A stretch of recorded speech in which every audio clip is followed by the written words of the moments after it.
네, 이재명 대표의 1심 유죄 판결 이후 전국 흐름을 이번에는 국민의힘 신지호 전략기획부총장과 짚어보겠습니다. 네, 부총장님 어서 오십시오. 예, 안녕하세요. 네, 이재명 대표의 1심 선고 어떻게 보셨습니까? 예, 뭐 저희들은 예상된 범위 내 판결이었다고 보는데, 근데 이번에 좀 놀란 것은요, 이른바 보수 성향을 가진 사람들도 이번 판결을 예상하는 데 있어서 법리적인 판단보다는 정무적인 판단을 좀 하는 걸 보고 좀 왜 우리랑 이렇게 감각이 좀 다를까 하는 생각을 좀 했습니다. 무슨 뜻이에요? 그러니까 뭐 이렇게 피선거권 박탈령까지 그렇게 강크게 판사가 쓸 수 있겠느냐. 보수 쪽 인사들 중에서도 그런 사람들이 의외로 꽤 있었습니다. 그냥 법은 법으로 보면 되는데 왜 정치적인 고려를 먼저 하냐? 네. 특히 보수 진영에서. 네. 그래요.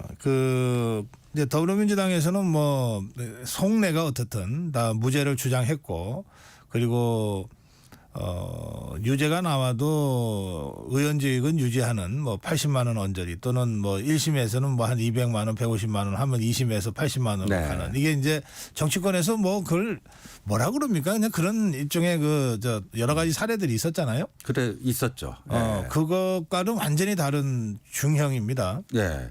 그래서 보니까 또 주변에 제가 실력이 있는 법조인들에게 또 자문을 구해봤더니요. 이게 뭐 항소심, 상급심에 가서 뒤집힐 확률은 1%도 안 된다.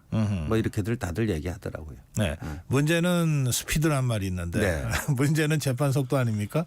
근데 뭐 1심이 26개월 걸렸다 그러더라고요. 네, 2년 2개월 걸렸는데 이제 633인데 뭐 지금의 1심에서 상당히 오랜 기간 재판을 했기 때문에 그런 경우에는 우리 2심에서 할 게 별로 없습니다. 아하.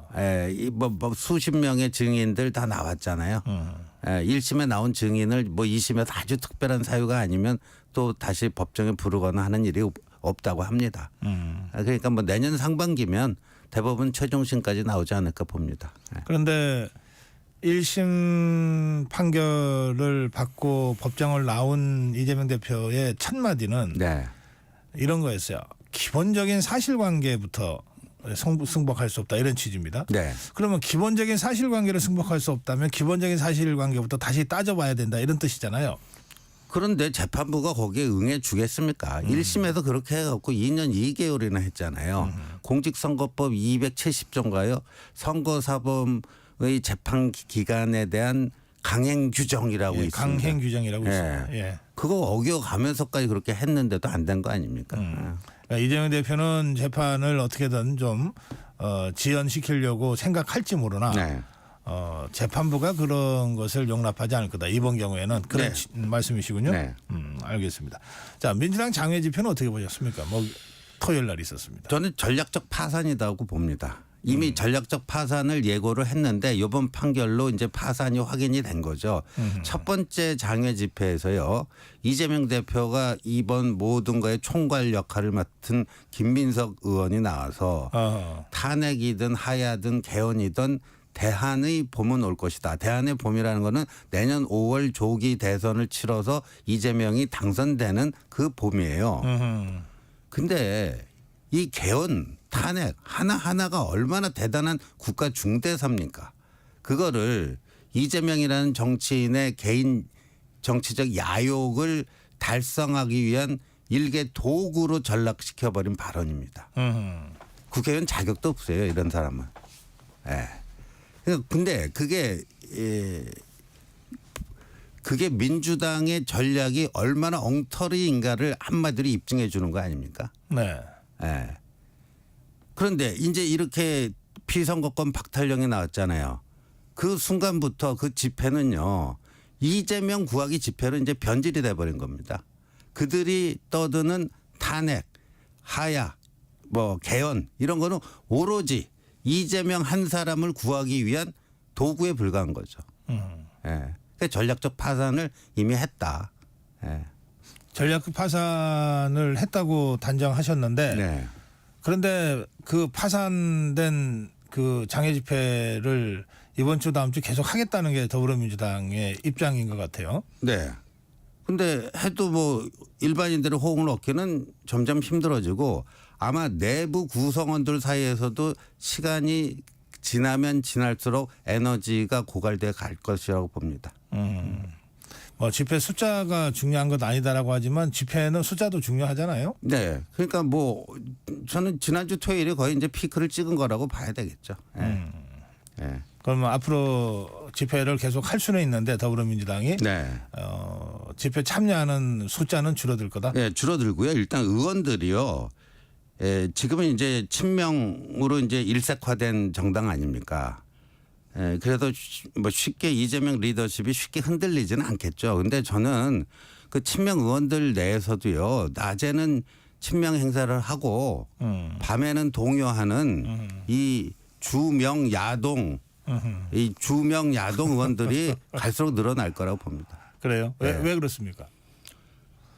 이렇게 되겠죠. 이게 이제 현타가 왔잖아요. 25일 위증교사 저는 뭐 실형이 선고될 거라고 보는데 뭐 법정 구속이야 될 가능성은 낮다라고 봅니다만 하긴 실형이 선고될 거라고 예상을 하는데 그러면 이제 현실을 자각할 수밖에 없잖아요. 그러면 이 이른바 주명 야동 의원들 입에서 어떤 얘기가 나오냐면 이재명 대표 너무 안타깝지만 그래도 당은 살아야 될 것 아니냐. 예, 이런 얘기가 슬슬 나오기 시작할 겁니다. 그래요. 예. 뭐 국회의원들이 적어도 선거법 관련해서는 그 잘 알잖아요. 네. 다 자기 문제니까. 그렇죠. 네. 그리고 이게 형이 이 정도 나오면 2심, 3심은 어떻게 될 것 같다라고 하는 건 다 짐작들을 하니까 네. 그렇게 되면 이제 피선거권 박탈 가능성이 매우 높아지는 상황이고 그럴 경우에 대선에 나가지도 못하는 당 대표를 내가 계속 네. 함께 해야 되냐. 그렇죠. 이런 아주 실존적 고민들을 안 할 수 없겠네요. 안 할 수가 없죠. 이미 했나요? 이미 네. 시작했나요? 그런 고민? 저는 이미 시작이 됐어요. 됐다라고 봅니다. 지금 수면 위로 올라올 때까지 좀 시간이 걸리겠죠. 정치인들은 그런 건 굉장히 빠르대요. 그럼요. 그거 갖고 먹고 살아야 되는 사람들인데 예. 촉이 굉장히 민감할 수밖에 네. 없죠. 정광석화 같이들 움직이시더군요. 그렇죠. 예. 예. 알겠습니다. 25일에 그 위증교사도 이 실형을 예상하신다고 네. 이제 예상한다고 말씀하셨고 그럴 경우에는 실제로 지금 겉으로는 균열이 별로 안 보이는 더불어민주당이 그때부터는 좀 균열이 가셔야 될 수도 있습니까? 그러면? 네, 그렇다고 보고요. 아까 이제 이제 다음 그 항소심 선거법 재판 항소심에서도 1심과 똑같은 형이 또 나올 거라고 보는데 그게 이제 예상하신 대로라면은 네, 3개월 내년 한 후? 3월 안짝으로 나오겠죠. 그렇게 네. 되면요. 예. 이제 거의 굳은자가 되는 거 아니에요. 아하, 대법에서 근데 대법원에서 저 박지원 의원은 네. 트럼프 봐라 대법원에서도 살아나오지 않았나요? 그래? 그러니까 사실은 이재명 대표도 대법원에 가서 살아나온 케이스잖아요. 그건 뭐 희망 고문이죠. 네, 희망 고문이고 그러면 이제 어떻게 되냐면은 이제 대법원에서는 이제 조희대 대법원장의 633 원칙을 지키자 했으니까 항소심이 나오면은 그로부터 3개월 내에 결정이 되잖아요. 네. 대법원장이 공언을 했는데 3개월 안 지키겠습니까? 그러면 어떻게 되냐면 사람들이 이 포인트를 의외로 좀 간과하고 있는 게 국회의원 배지만 떨어지는 게 아니라 당 대표직도 떨어집니다. 날아갑니다. 네. 예. 당 대표직 날아가요. 대법원에서 확정 판결이 나는 날 네. 국회의원 배지도 떨어지고 당 대표직도 날아갑니다. 아하. 그럼 민주당이 어떻게 해야 돼요?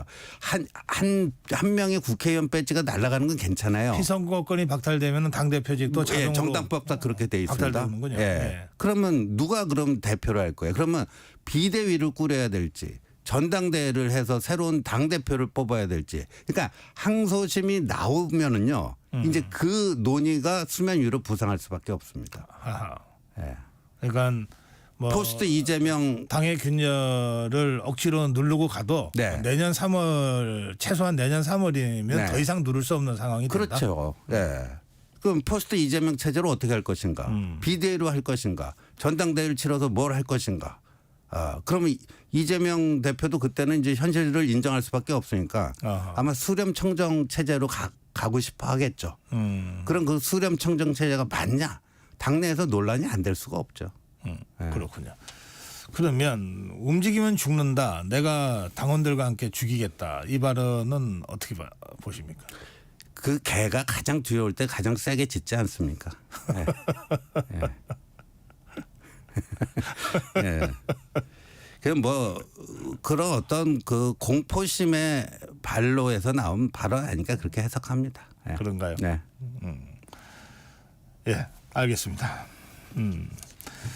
그 더불어민주당에서는 그 당 차원의 변호인단 구성 얘기가 나왔습니다. 근데 네. 이게 맥락을 보면 지금까지는 이재명 대표가 당 대표긴 하지만은 개인 선거법 사건이니까 개인 변호인단으로 대응을 했는데 이제 1심에서 그 중형이 나오니까 이제 당에 434억 원의 당 지원금 네. 이제 이 문제가 있어요.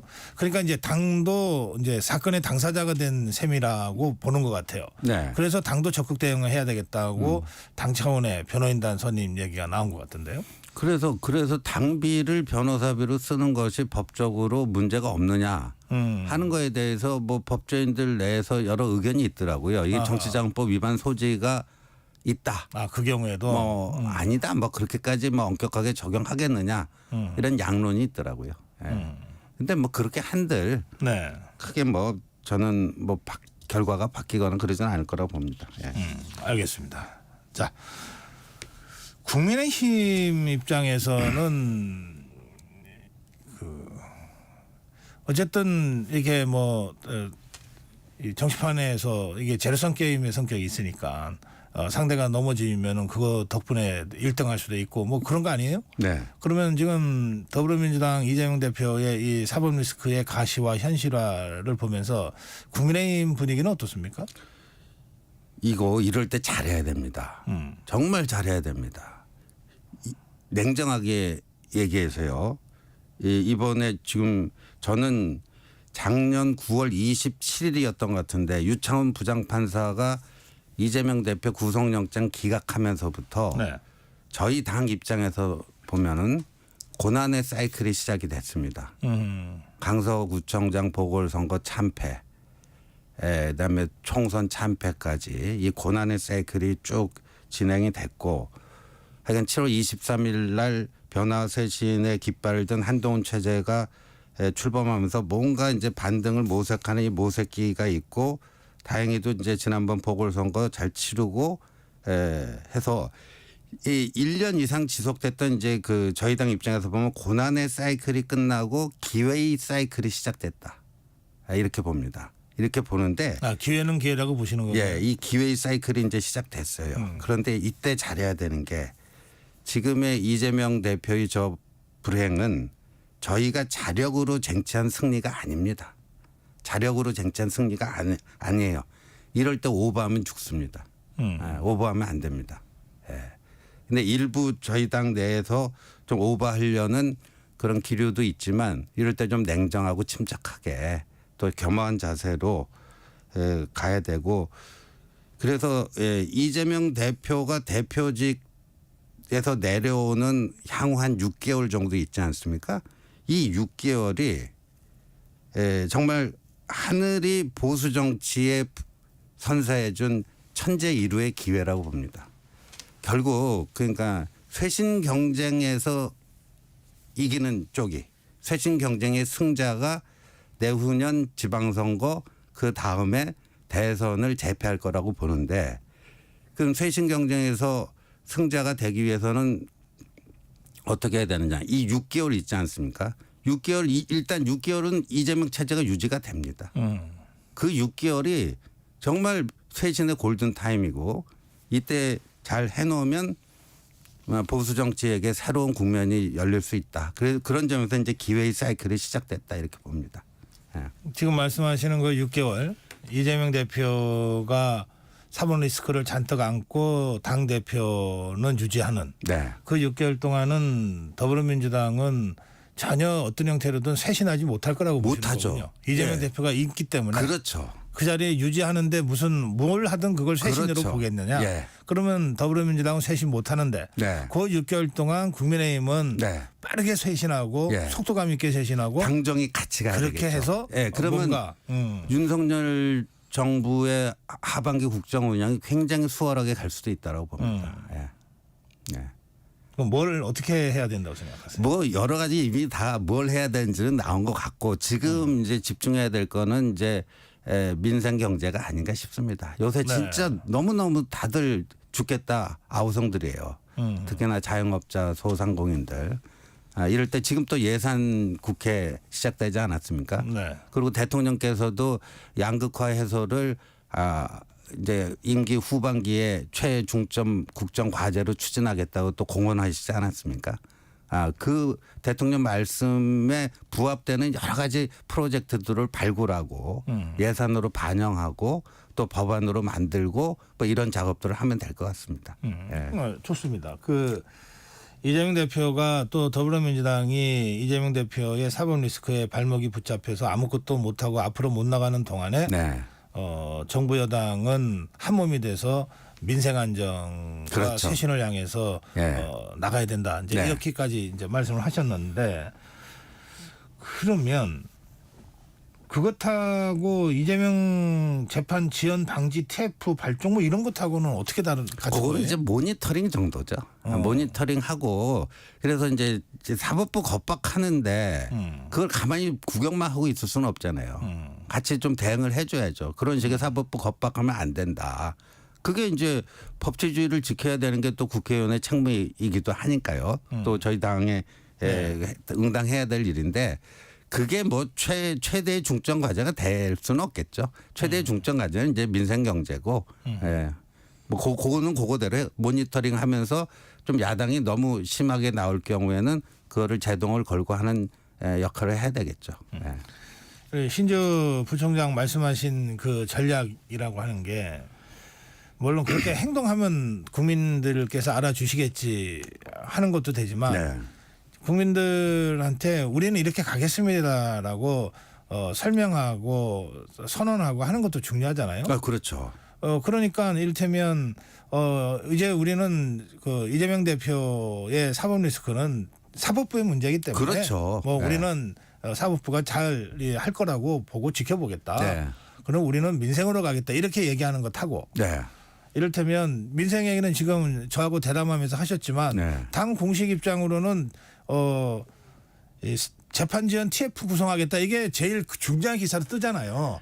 근데 아무래도 지금 언론은 관심이 거기 가 있으니까 그런데 어제 최고위원 월요일 아침 최고위원회에서 한동훈 대표 발언의 첫 번째가 이 민생 경제였습니다. 그래요? 예. 그러면 이제 언론이 그 국민의힘의 최고위원과 당 대표 발언을 제대로 진심을 좀 몰라주시는 것 같아요. 그런가요? 네. 네, 알겠습니다. 자, 그런가 하면 그 김건희 여사 특검법도 지금 이제 일단 정부로 넘어가 있는 상태 아닌가요? 지난번에 강행 처리가 돼서 그렇죠. 예. 대통령 제의 요구가 아직 이루어지지 아직이죠. 않았죠. 예. 아마 이제 순방에서 돌아오시면 이제 제의 요구 하시겠죠. 그러면 아무리 국민의힘이 민생으로 가려고 그래도 또 제의 요구를 처리하기 위한 재표결은 또 정치 사안이고 여기에 당이 어떤 형태로는 대응하지 않을 수 없죠. 당이 똘똘 뭉쳐갖고 부결시켜야죠. 이건 집단 퇴장할 수는 없는 거니까 재표결 때는. 근데 이게 저는 지난번에 뭐 4표 이탈표 나왔다고 하는데 그때보다 이탈표가 적을 거라고 보는 게 지금 창원지검에서 명태균 수사 하루가 다르게 뭐 새로운 소식들이 나오면서 뭐 그 수사진도 거의 뭐 10명 이상 뭐 이렇게 투입이 돼가지고요. 하고 있잖아요. 네. 그걸 특검하자 그러면 저희 당 의원들이 동요하겠습니까? 좀 검찰 수사 지켜보자. 그 한마디로 다 끝나는 거예요. 예. 그러니까 이 경우에는 그 여권 분열 이런 거는 아예 변수도 안 된다. 전 전혀 변수 안 될 거예요. 이미 국면이 바뀌었다. 네. 그래요. 말씀하신 대로 그 명태균 씨 그 수사 이게 이준석 의원이 뭐 또 다른 뭐 주장을 하기도 하고 또 더불어민주당에서 또 다른 녹취록을 공개하기도 하고 지금 계속 이런 식으로 하고 있는데 어떻게 보세요? 그거는 뭐 저희가 뭐 제가 직접 경험한 게 아니니까 네. 사실관계를 정확히 뭐 파악을 할 수가 없는 일이기 때문에 뭐라고 가타부터 얘기할 수는 없을 것 같고요. 네. 근데 이준석 의원이 뭐 대통령께서 또 영부인께서 뭐 조금 부적절하게 공천 개입했다 뭐 이런 폭로인 것 같아요. 근데 본인 이야기도 있어요. 본인 이야기도. 당대표 되는 과정에서 명태균 씨로부터 어떤 도움을 어떻게 받았는지 그 이후 당대표가 된 이준석 대표와 명태균 씨의 관계는 또 어떻게 된 건지 뭐 일부 언론에서 이미 나온 게 있잖아요. 뭐 안동에서 뭐 토크 콘서트를 했는데 그 이준석 대표가 그 이제 메인 스피커로 나갔는데 그 이준석 대표가 받아야 될 출연료 3천만 원을 명태균 씨 쪽에서 받아갔다.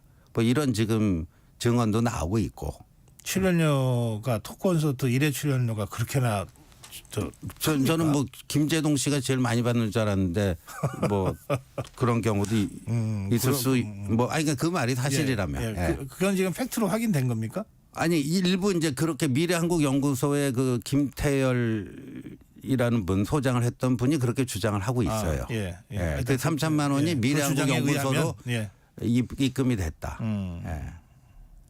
그러니까 이제 뭐 이준석 의원이 뭐 본인이 제기하는 의혹도 있겠지만 본인이 받는 의혹도 있다.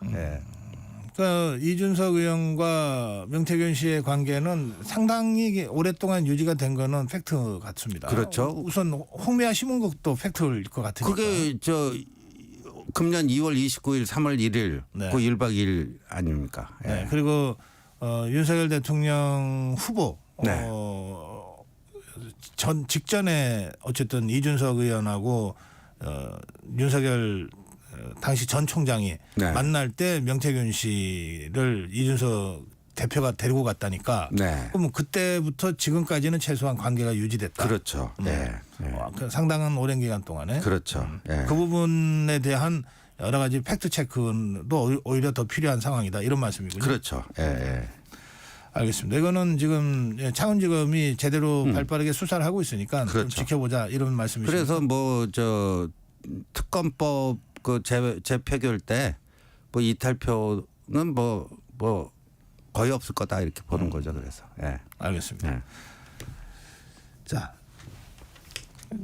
그 당원 게시판 논란을 좀 질문드려야 되겠는데요. 그 보통 언론에서 당계 사태 이렇게 표현하더라고요. 당원 게시판을 줄여서 당계 사태 그러던데, 그냥 팩트 체크부터 좀 몇 가지 해주세요.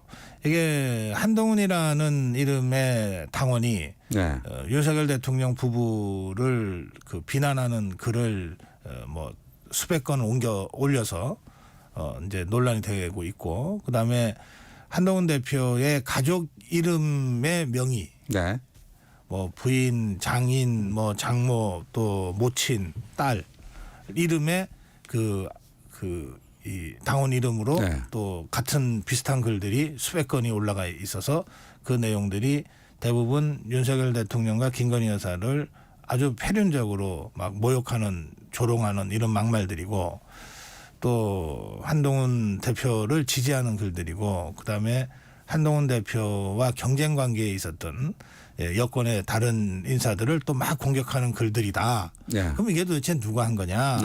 이제 이게 지금 당원 게시판 사태인데 우선 팩트 좀 정리해 주시죠. 그 당원 게시판에 등록된 8명의 한동훈이 있는데 한동훈 대표는 그 8명에 안 들어갑니다. 한동훈이라는 이름의 당원이 8명이 있어요. 근데 한동훈 대표는 정작 거기 게시판에 글 쓸 수 있는 자격을 획득하기 위한 등록을 안 했더라고요. 그러니까 그러면 8명 다 한동훈이라는 이름으로 대통령 부부에게 욕설을 한 그 한동훈 당원은 한동훈 대표가 아니다라는 건 확인이 됐고요. 나머지는 다 동명이인이다.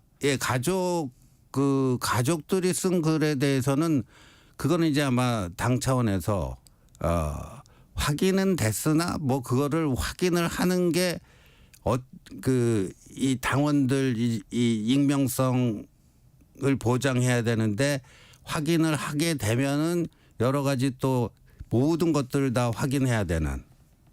그래서 그게 이 지금 수사가 시작됐잖아요. 그리고 어제 경찰에서 이 당원 게시판 서버 보존해달라고 하는 협조 공문을 당에 보냈습니다. 네. 뭐 그렇게 되겠죠. 그래서 수사 결과 드러날 거예요. 그 한동훈 대표 가족들이 진짜 본인들이 등록해서 쓴 거냐 아닌가는 수사 결과 곧 드러납니다.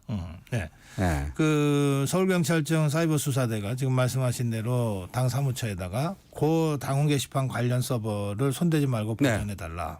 지우지 마라. 네. 파쇄하지 마라. 이런 얘기죠. 그렇죠. 네. 그렇게 협조하면 되는 거 아닙니까? 그럼 이제 이 한동훈 대표는 이미 8명의 그 동명인이 있고 한동훈 대표는 직접 안 했다고 네. 하는 식으로 지금 저 당에서 얘기를 했어요. 나머지 한동훈 대표의 가족 이름이 실제 가족들인지 아니면 그건 아닌지는? 또 다른 동명이인들인지는 네. 이제 경찰 수사를 통해서 그럼요. 밝혀준다. 근데 최고위원들 중에 뭐 김재현 최고위원이나 김민전 최고위원 등은 경찰 수사로 밝혀지기 전에 네. 당무 감사를 통해서라도 자체적으로 조사를 해서 밝혀야 되지 않냐라고 주장하고 있잖아요. 그분들이 네. 이 국민의힘이 자유주의 정당이라고 하는 이거를 잘 모르는 것 같아요. 그러니까 이게요 명백한 범죄 행위에 해당되는 게 있습니다. 당원 게시판 글 중에 심각한 욕설이라든가 네. 허위 사실로 비방한다든가 그거 말고 뭐 예를 들어서 신지호 나 그 밥맛 없어 재수 없어 인간적으로 뭐 말종이네 이런 식의 비방글 그게 범죄가 됩니까? 그럼 그런 거 다 색출을 해야 됩니까? 제가 보기에 인간적으로 말리는 부분은 좀 범죄 성격이 그런데요, 있어요. 고 박사님, 그거는 심각한 명예훼손이 될 수 있죠. 저희 국민의힘 당사 앞에서요 벌써 네. 몇 차례 집회를 했는데, 이 우파 본인들이 우파라고 보수라고 주장을 하는 분들이에요. 근데 한동훈 대표 그 깜빵 보내자. 그 한동훈 대표를 정말 여기서 옮길 수가 없는 욕설, 개 XX로 시작해서 개 XX로 끝나고 나는 한동훈이 이재명보다 더 밉다. 한동훈 반드시 깜빵 보내야 된다. 이건 명백한 범죄거든요. 근데 조치를 안 하고 있어요. 네, 그러니까 그 지금 당원 게시판에 그런 그 대통령님 그러니까. 부부 그인데 예. 한동훈 대표에 대한 그 명백한 범죄 행위도 저희 당 차원에서 또는 한동훈 대표 개인 차원에서 대응하지 않고 있습니다. 그러니까요. 왜냐하면 이건 조치를 안 하는 거죠. 예. 못 하는 게 아니고 안 하는 겁니다. 할 수 있지만 안 하는 거죠. 이게 선후 경중을 잘 따져서 해야 돼요. 그걸 만약에 무슨 뭐 고소고발한다 뭐 합니다. 그러면 또 언론에서 보수 세력 내에 무슨 뭐 분열이다 뭐다 이렇게 기사가 생산되고 근데 지금 그런 거 할 때입니까 지금? 가만히 보니까요. 그 지난번 이제 대통령님 그 기자회견 이후에 이제 윤한 해빙 모드 되니까 그게 마뜩치 않은 사람들이 있어요. 그러니까 윤한 갈등에 기생하려는 사람들이 있습니다. 그런데 그 사람들에 대한 대응은 저희의 지금 우선적인 과제 아니에요. 그런 사람들이 갈등을 증폭시키고 있는데 거기에 말려 들어갈 이유가 없다. 이런 말씀이시죠? 예, 오늘 여기까지 듣겠습니다. 고맙습니다. 네, 고맙습니다. 네, 국민의힘 신지호 전략기획부총장이었습니다.